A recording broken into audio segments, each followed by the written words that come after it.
While studying the Quran, it is impossible not to discern Muhammad's hatred for the Judaized Arabs.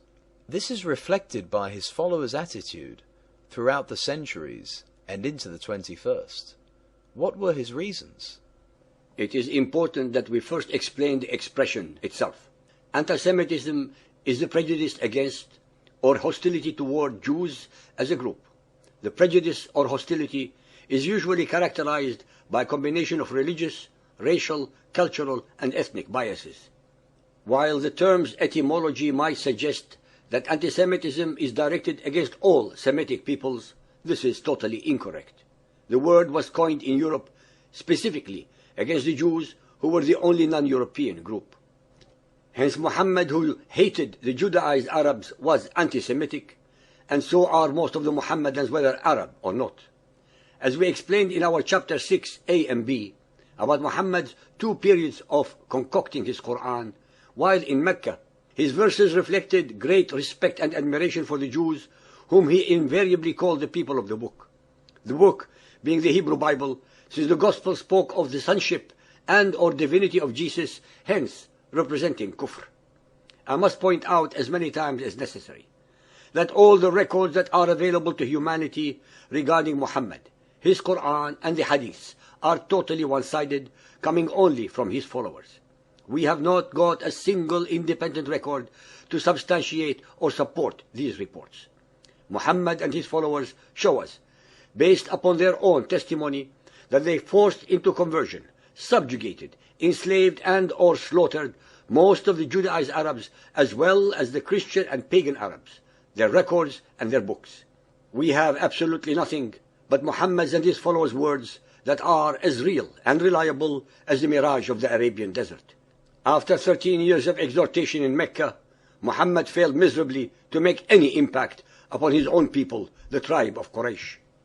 13 years of hard effort yielded the abysmal number of 78 followers, most of whom were close friends and slaves, both male and female. When he first arrived at Medina, the Judaized Arabs considered him a brother monotheist who was attempting to bring forth the concept of a one and only God to pagan Arabia.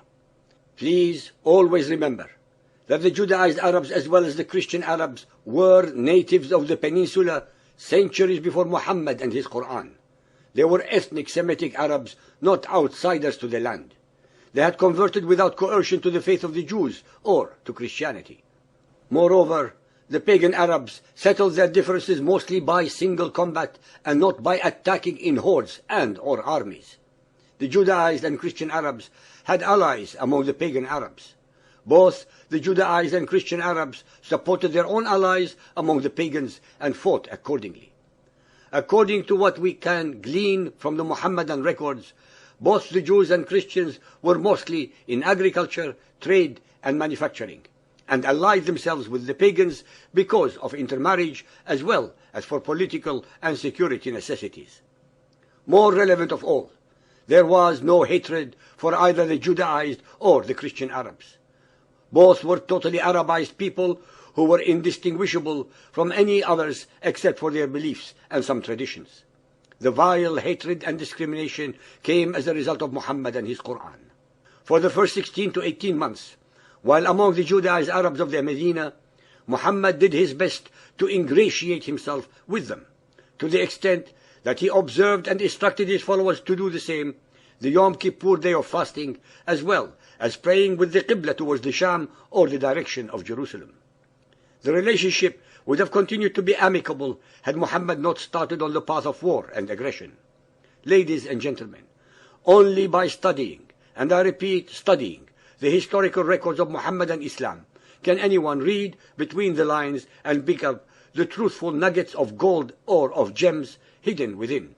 The records are numerous, extensive, and are available for any who have the time and make the effort to study them.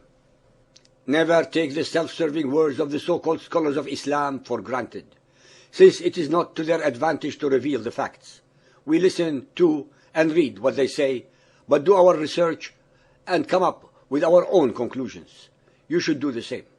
The Judaized and Christian Arabs were agriculturists, manufacturers and or traders who could only operate properly if there is no conflict in the peninsula. The Meccans depended on trade and pilgrimage to make their living. That is exactly why they had the very definite rules for the conduct of war or conflict that were rarely, if ever, violated by the pagans, the majority of the Arabs. Muhammad, on the other hand, formed the first organized crime syndicate in Arabia, with Medina as its base and the caravans of the Arabs, their villages and herds, as their target. This was against the required stability of the peninsula for trade and commerce. The Medina Jews, I'm using for ease of terminology, became apprehensive and upset.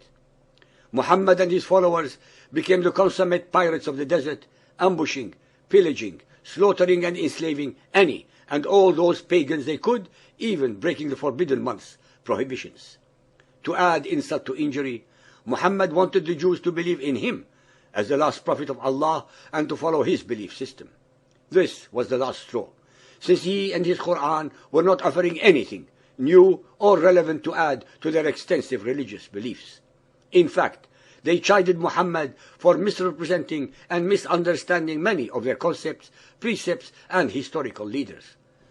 Muhammad, who was doing his best to impress upon his mostly illiterate, superstitious, and ignorant followers that he was actually the promised Messiah of the Jews and Christians, could not tolerate such obvious and dangerous people who were exposing his weaknesses and foibles. After about 16 months, Muhammad started directing his wrath totally against the Jews. He redirected the Qibla towards the pagan Kaaba and stopped the fast of Ashura and instituted the month of Ramadan instead.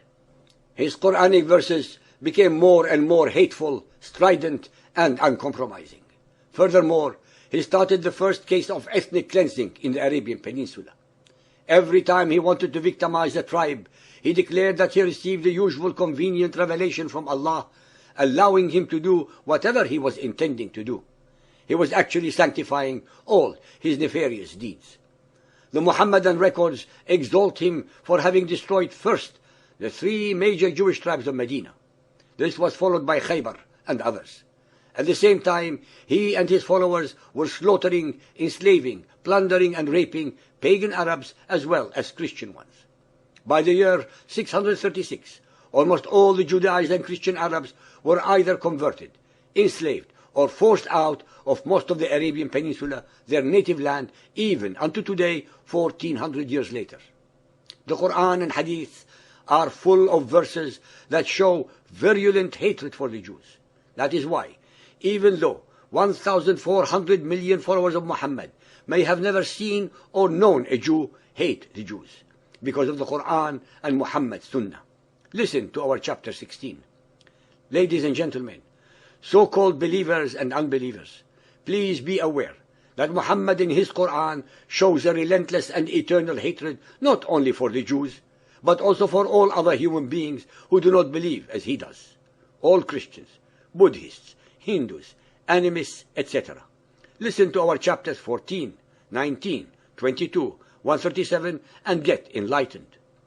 After listening to all of the above, you will find out that Muhammad and his Quran are the ultimate, universal, but equal opportunity hate-mongering duos.